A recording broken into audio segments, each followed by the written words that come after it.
Today I'm going to be piggybacking off of last week's lesson where I discussed CAGED for beginners, and we're going to be taking that concept of CAGED and applying them to a song or a kind of little riff that we had going on in the intro. It's always nice to know all these technical things, all the scales, major, minor scales, your arpeggios, your major sevenths, flat sevenths, CAGED, and all the inversions that come with it, but if you don't know how to use them or how to apply them, then what's the point? So today I'm going to take that intro and we're going to run through how I kind of feel my way through the process of using CAGED to identify different scales and all these riffs that we come up with. Again, we're in standard tuning, so go ahead and grab your guitar and let's get at it. My name is Keith. Welcome back to the channel.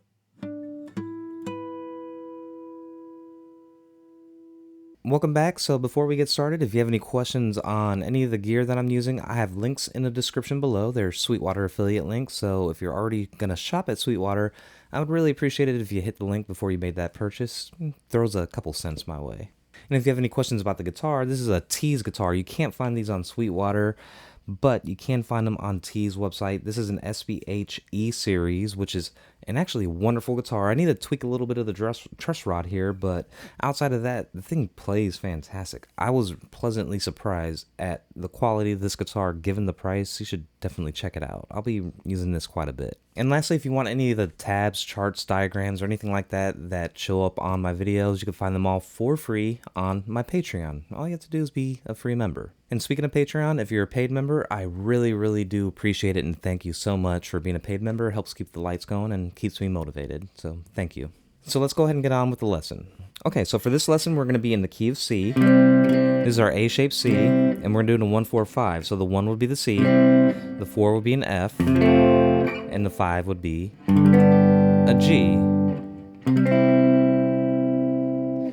And with this, we're going to be running through pentatonic scales across different inversions or CAGED shapes. So let's just go ahead and break it up into chunks and start from the beginning. Okay, so if we're breaking it up into chunks, let's do this intro first, and I'll explain my kind of thought process.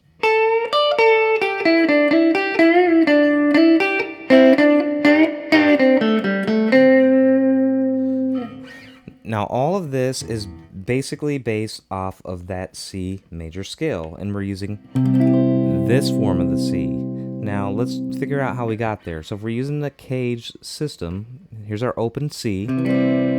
Right there, it's a C-shaped C, is where it comes from. Then the A, it's an A-shaped C, G-shape, and then an E-shaped C. Now within that, we have a C major pentatonic scale.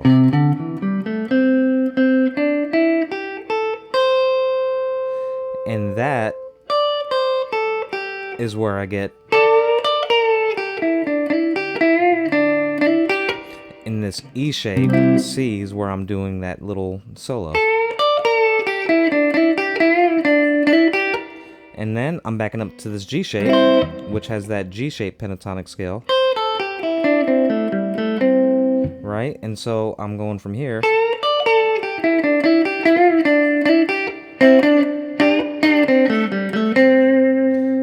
And that was within this shape. So this is how I think about it. In the shape right here, this G shape, I know the pentatonic scale for that. And I can run with whatever riffs I want and still stay within, the same scale. Alright. And then that brings me back to the main riff. That's just a C, hitting that root right here. And then sliding up to the 7th fret, resolving on that triad for the C. This is the G-shaped C. And then I'm rolling up within that same kind of structure here, within that C major pentatonic scale.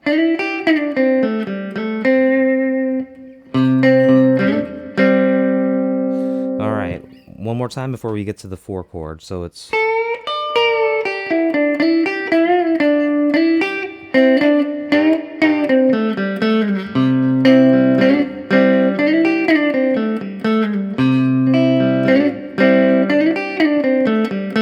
Now we're going to go to the F.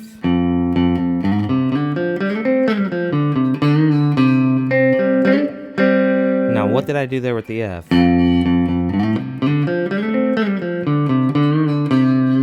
right there, it's a straight up diagonal pentatonic scale starting right here on the F. And here's a diagonal pentatonic scale.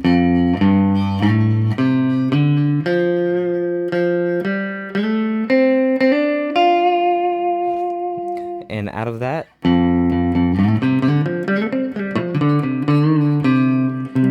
right down back to the C.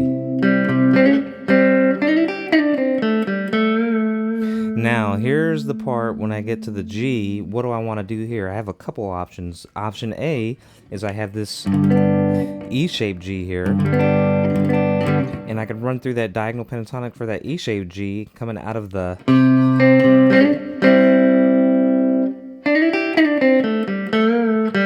And then right here is my root for that G.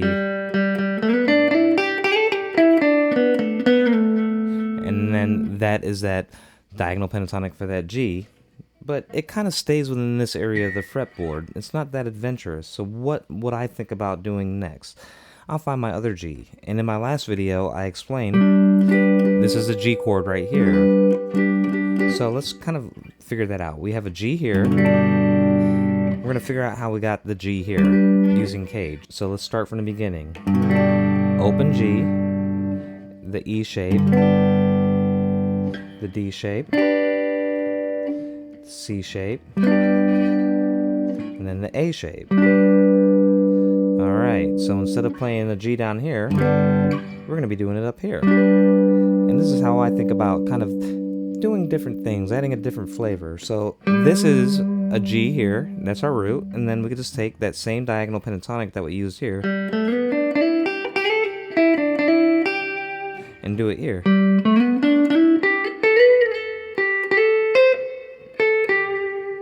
Something like that.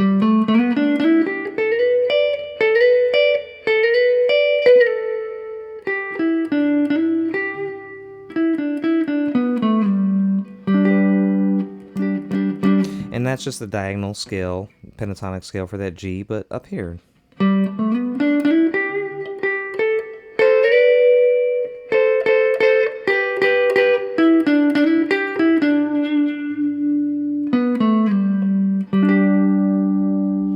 And that'll bring me back up to the next set, which is an F chord. So the F, remember we went down here for the 4 chord? I don't want to play the same F here when I'm resolving it. It will just repeat itself and not really sound that great. So let's find another F to play on. I know this is an F. How do I know that's an F? So let's look at the CAGED shape system again. So this is our F right here. That's an E shape. That's our D shape. Here's our C shape. And here's our A shape. So this is our A-shaped F. That's one way to find it.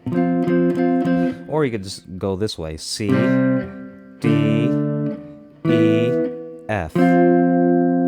Alright, so now if I know that this A-shaped F is right there, the root is on the A string. I could roll with the diagonal pentatonic scale starting from there, right?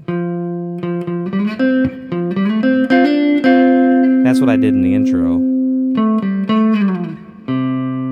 So let's run through this whole thing again from the beginning, kind of slow.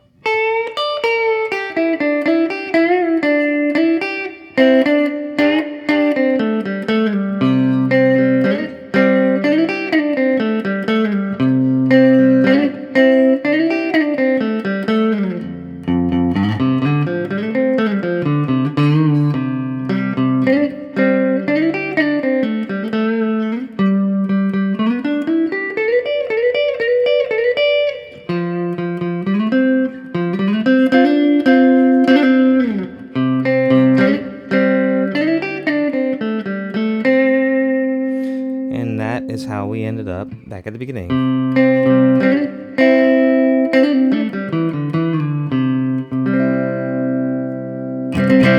I hope that wasn't too much information, but that's kind of how I think about the CAGED system and how to switch things up just from normal open chords or just being stuck in this position versus that.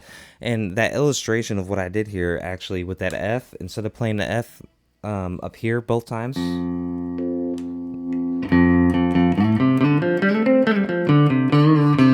I could do the same thing right here.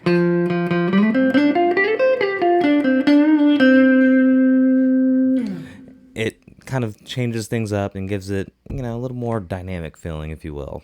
I hope that was helpful. If it was, please give me a thumbs up, like, or whatever they call it these days, and subscribe if you haven't already. If you have any questions, please feel free to leave them in the comments. And with that said, I don't really have much else. I'll keep you updated with the rest of the channel ongoings. It's going to be a little hectic over the next couple months, but we'll still be here.